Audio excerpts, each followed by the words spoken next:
Muito bem. Falando agora dos honorários advocatícios, uma matéria que tem vários dispositivos, uma matéria que costuma cair pelo menos uma questão no exame de ordem. Pode apostar que bem provavelmente uma questão deve cair.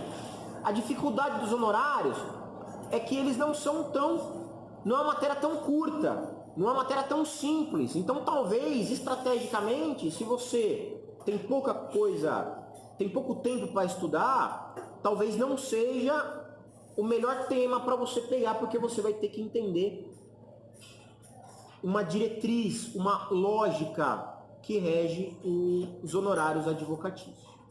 Os honorários advocatícios no Estatuto você encontra do artigo 22 a 26, no Código de Ética do 48 ao 54 e no seu regulamento geral você encontra no artigo 14. Primeiramente, quais são os tipos de honorários? Ou o que são os honorários?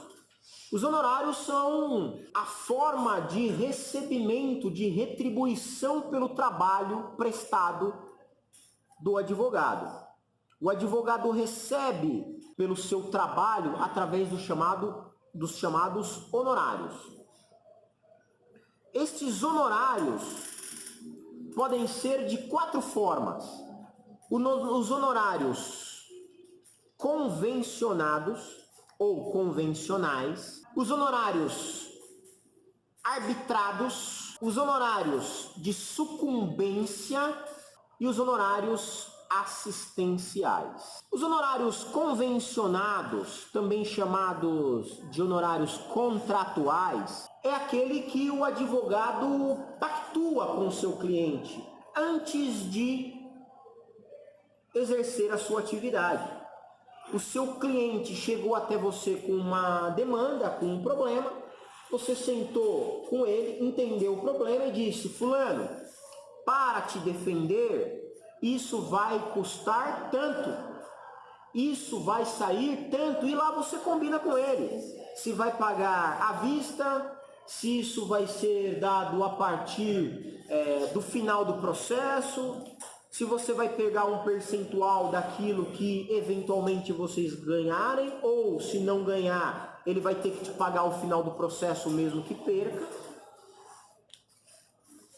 ou se você vai permitir que ele pague para você por parcelas a depender das ações que você for praticando. Imagine que você faz a petição inicial, depois você vai para a audiência, depois você faz as alegações finais, e aí você vai cobrando a partir das suas ações. Você vai decidir isso, e isso deve estar escrito no contrato. O contrato que vocês elaborarem deve estar isso muito claro. O contrato, preferencialmente, deve ser escrito, constando expressamente de modo claro a forma de pagamento.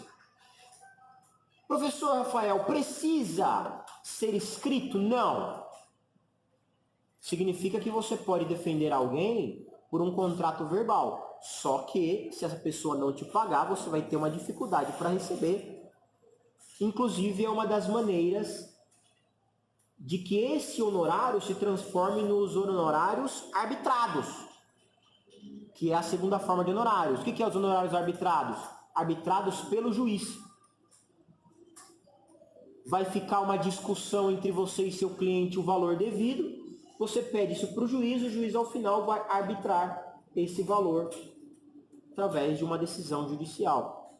Portanto, é recomendável, muito recomendável, que você faça o seu contrato escrito, deixando clara a forma de pagamento e o valor.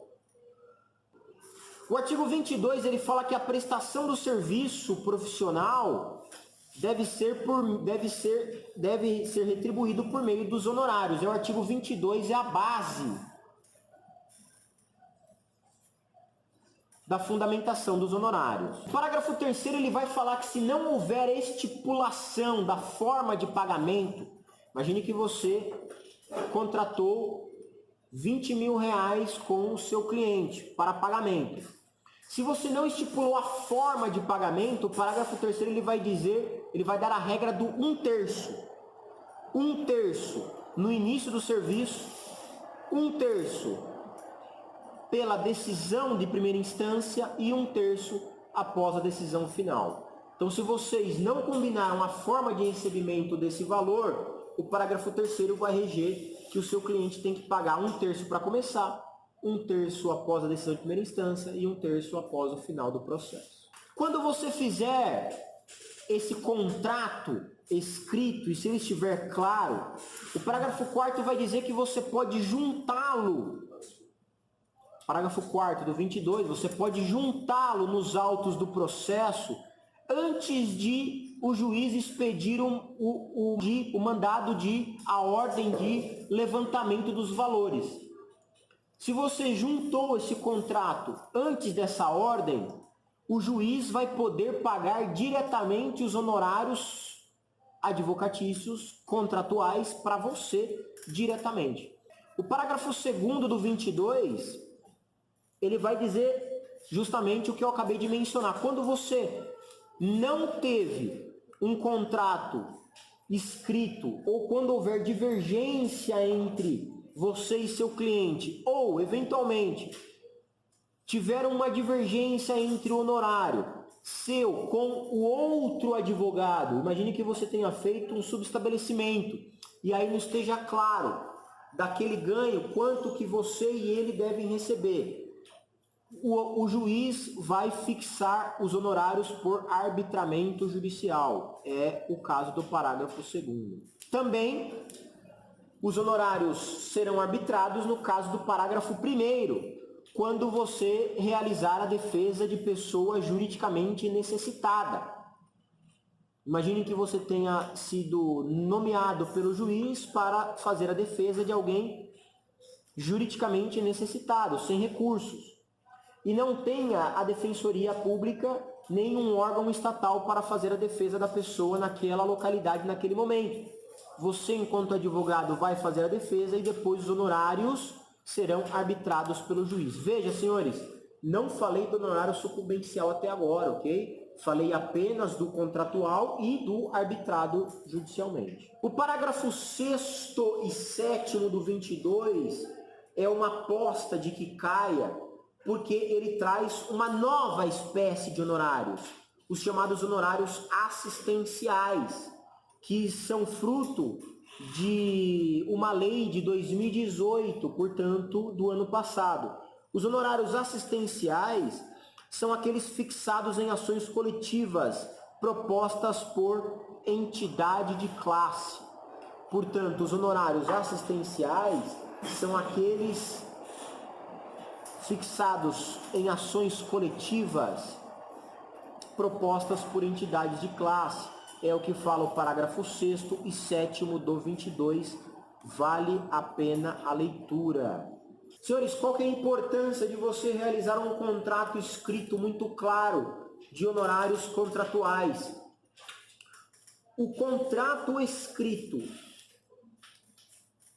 que se refira aos honorários contratuais é título executivo extrajudicial. O contrato escrito é título executivo extrajudicial. Artigo 24 do seu estatuto.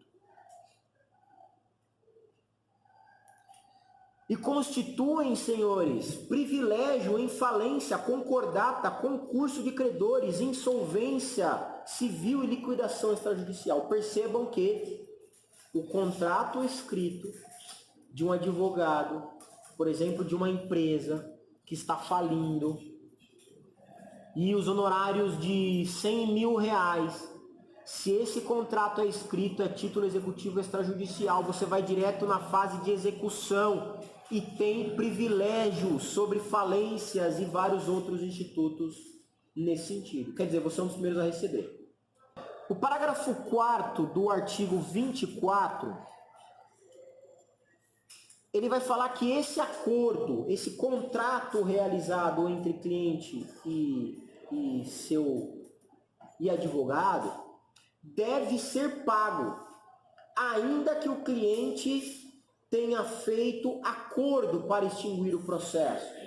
Imagine que você esteja lá atuando e daqui a pouco você é surpreendido com a informação de que seu cliente fez um acordo com a parte contrária e extinguiu o processo.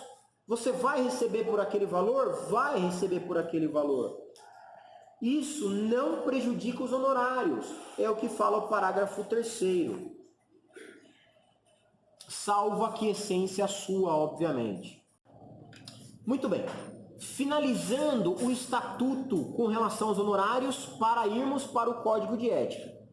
O estatuto, veja que ele traz de modo geral a questão dos honorários. E aí, quando vamos para o Código de Ética, ele traz o passo a passo, inclusive, da forma de cobrança desses honorários. Mas finalizando o estatuto, o artigo 25, ele fala de um dispositivo importante que costuma cair no exame de ordem. Quando que prescreve o direito de cobrança do advogado acerca dos honorários advocatícios. Quando que prescreve? 5 anos é o tempo de prescrição. A partir da renúncia ou revogação, desistência ou transação, último serviço extrajudicial, trânsito em julgado a decisão que os fixar e vencimento do contrato. Leia de baixo para cima, que é um pouco mais simples de você entender pela lógica. Prescreve em 5 anos o seu direito de cobrar os honorários advocatícios a partir destas datas. Então, veja, a partir dessas 5 situações. O exame de ordem não vai mais te perguntar o tempo de cobrança. 5 anos, 10 anos, 7 anos. Não. Ele não vai te perguntar isso. Ele vai te perguntar a partir de quando. E como é que cai essa questão? Não é uma questão clara. Ela é assim, ele vai te dar um caso e você, no meio desse caso, vai ter que pensar em que deu início o prazo de prescrição de cobrança. Então, ele vai lá contar um caso gigante, e falar que fulano de tal, seu cliente, revogou o mandato, posteriormente ele te procurou e ficou conversando, não sei o que, não sei o que, não sei o que. Lá no meio do texto, ele falou que fulano de tal, seu cliente, revogou o mandato, que foi em 2015, por exemplo. E aí ele vem contando uma história, contando um monte de datas para você, para te confundir. E no final ele te pergunta, você ainda pode fazer essa cobrança? Você ainda pode. 2015 não fizeram ainda os 5 anos, portanto ainda não prescreveu. Esse vai ser o exercício no exame de ordem. Tudo bem? E para você que deve prestar a conta do trabalho para o seu cliente também tem 5 anos, prescreve em 5 anos a ação de prestação de contas pelas quantias recebidas pelo advogado. Então, se você recebeu um valor que era do seu cliente e deveria prestar conta para o seu cliente de quanto que era para você e quanto que era para ele, prescreve em 5 anos essa ação.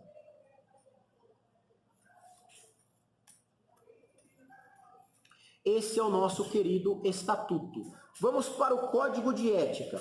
Código de Ética, você sabe, artigos 48 a 54. O contrato, senhores, de acordo com o artigo 48, parágrafo 1º, não exige forma especial, porém ele deve ser dotado de clareza e precisão. Clareza e precisão. E devem ser ajustados a forma de pagamento, a extensão do patrocínio. Gravem isso. A extensão do patrocínio. O que é a extensão do patrocínio? Essa palavra ela pode causar um pouco de dúvida. Extensão do patrocínio é até quando você vai defender essa pessoa. Fala, é para essa ação? Mas até que momento? Até a decisão de 1º grau? E depois vocês vão de novo sentar? É isso? Escreva. É até a decisão de 2º grau? É até trânsito em julgado? É até o STF? Tem sustentação oral? Você está contratando para fazer sustentação oral? Porque tudo isso custa, tudo isso é um trabalho. Tudo isso, você vai fazer sustentação oral perante o STF. Nunca fez, nunca falou, 5 anos aqui na sala de aula, nunca. O que você vai ter que fazer? Você vai ter que contratar um curso de oratória, não vai? Provavelmente do professor Rafael, você vai ter que pagar esse curso. Você vai ter que precisar de uma mentoria lá para fazer uma ostentação, porque você vai mesmo se aventurar, pegar um avião, você vai até o STF fazer uma ostentação oral sem saber falar em público? Nunca falou. Ou quando falou, apresentou aqui um trabalho aqui que foi aquela lástima. E aí? Sabe tudo de direito. Só que você vai ter um investimento, você vai ter que se preparar, é outro nível de preparação. Você sabe tudo do caso, mas abriu o microfoninho lá, senhor, e aí você perdeu. Então veja, deixe claro isso no contrato, a extensão do patrocínio, a forma, o que você está defendendo ele e vale que tipo de instrumentos, tudo bem? Se isso não está claro, olha lá, você começa a correr um risco, porque talvez o seu cliente acredite que você tem que ir com ele até o céu ou ao inferno, e você não vai querer fazer isso, vai querer cobrar mais, e aí depois isso vai ter que virar honorários por arbitramento judicial. Tudo bem?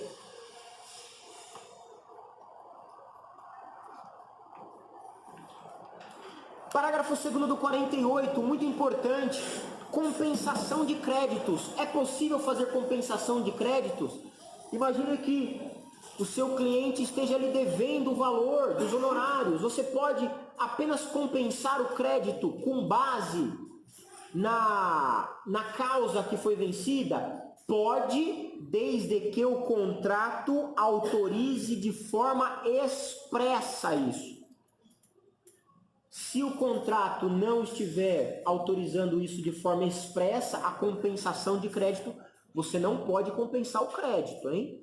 Você vai ganhar a causa e ele não te pagou os honorários contratuais, você vai ter que executá-lo.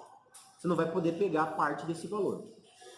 Isso cai no exame, hein? Parágrafo 5º. É vedada, sob qualquer hipótese, diminuição de honorários contratados em decorrência de solução de litígio ou por qualquer motivo, mecanismo de adequação de solução extrajudicial. E o parágrafo 6º, agora sim, começa a fazer referência na forma como você vai cobrar. Quanto que você pode cobrar? Essa é a grande dúvida, não é? Nunca ninguém te ensinou a cobrar. Como é que você cobra? Primeiro, parâmetros mínimos. Qual que é o mínimo que você pode cobrar? O mínimo que você pode cobrar é aquilo que consta na tabela de honorários da OAB. A tabela de honorários da OAB te diz o valor mínimo. Lá tem o valor mínimo por diligência, por petição, por habeas corpus, por audiência. Você não pode, sob pena de infração de ética, infração disciplinar, você não pode cobrar menos que a tabela de honorários. Às vezes pergunta na OAB, no exame, onde é que está a tabela de honorários da OAB? Quem que é a autoridade competente para emitir essa tabela de honorários? Quem já viu o levantamento da tabela de honorários? A tabela de honorários está no site do Conselho Seccional, não é no Federal. Site do Conselho Seccional.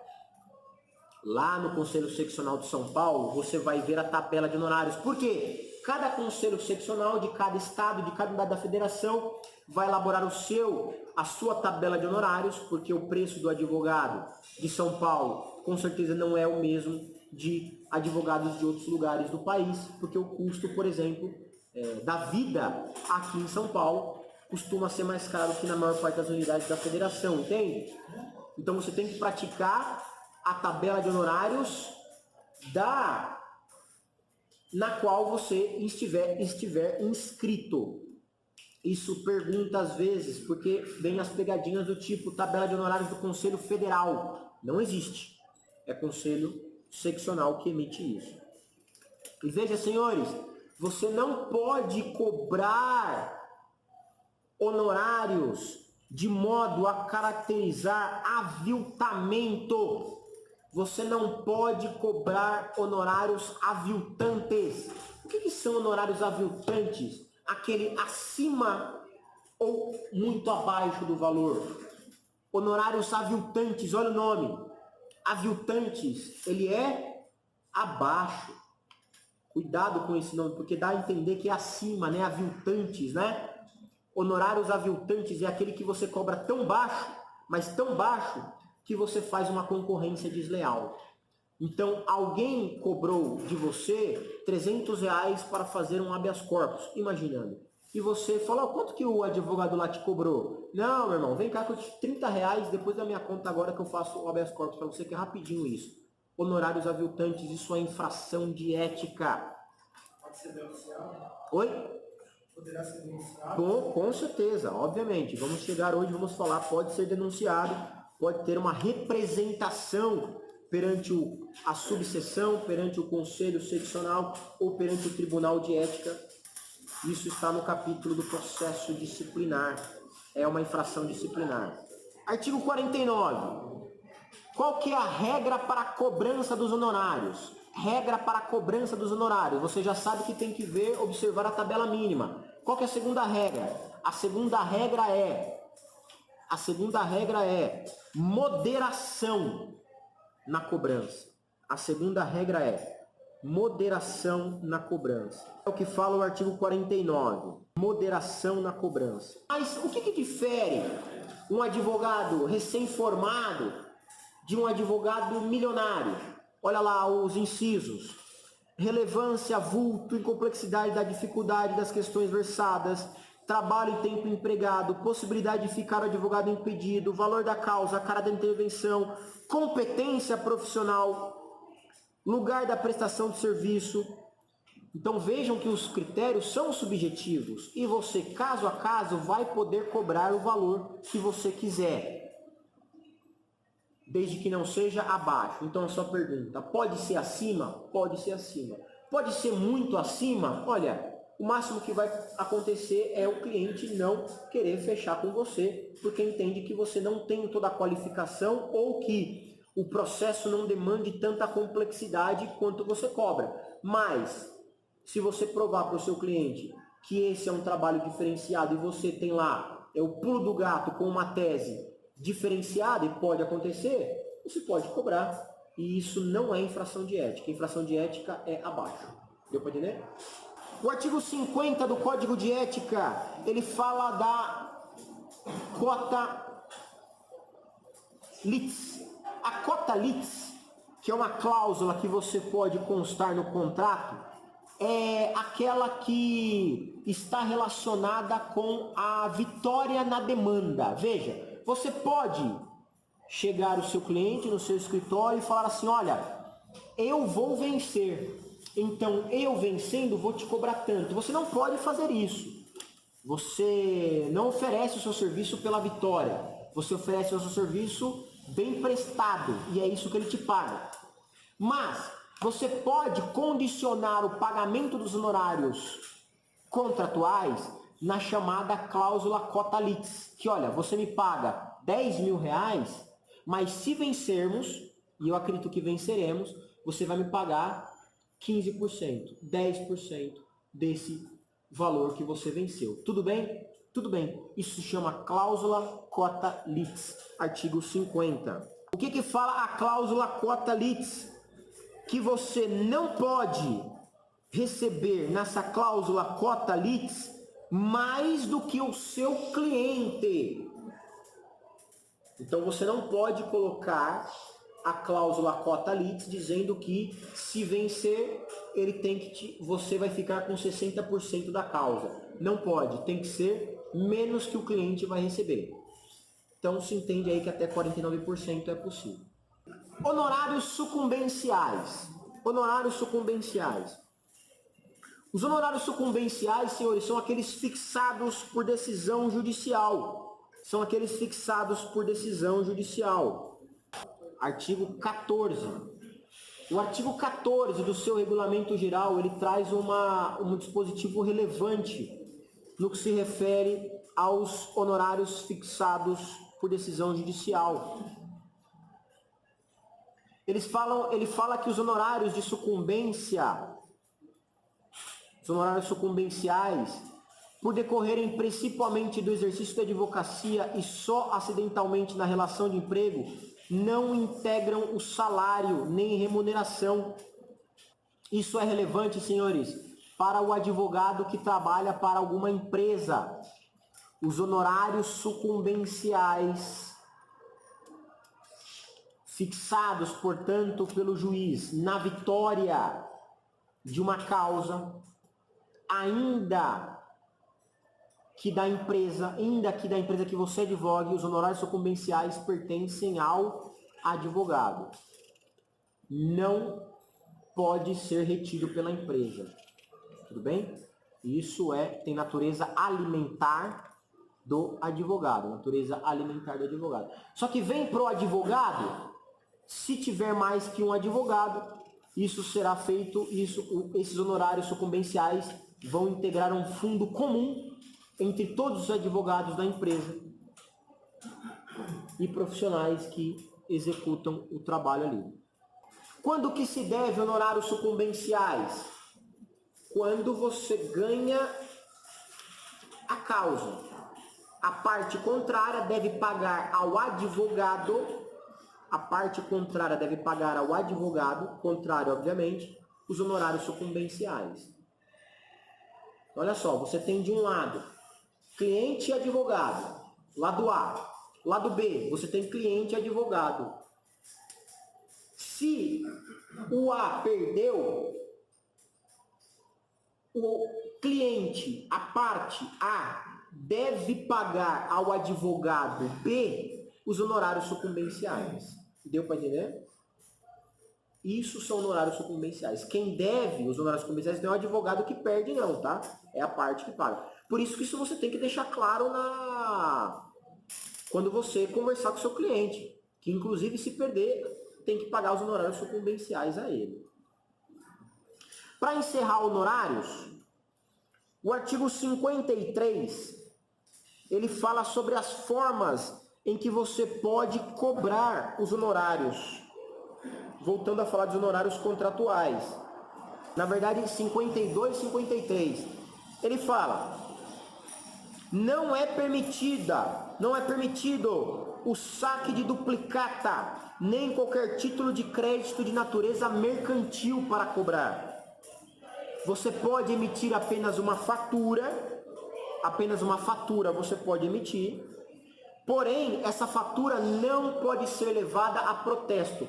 Esse dispositivo, artigo 52, cai porque ele traz várias questões. Você pode emitir duplicata? Você pode emitir título de crédito mercantil? Não. Você pode emitir uma fatura? Um boletim, portanto? Pode. Só que se ele não paga, pode protestar? Não. Você vai ter que executar o contrato. O que é possível, porém? Fazer protesto do cheque e nota promissória. Portanto, você, senhor advogado, vai ter que lidar com uma forma de recebimento pouco usual ultimamente. Cheque e nota promissória. Pode fazer a cobrança mediante cartão de crédito? Pode. Artigo 53. Às vezes cai, porque não é muito comum. Ele fala que o cartão de crédito não é maquininha, mas é possível fazer artigo 53.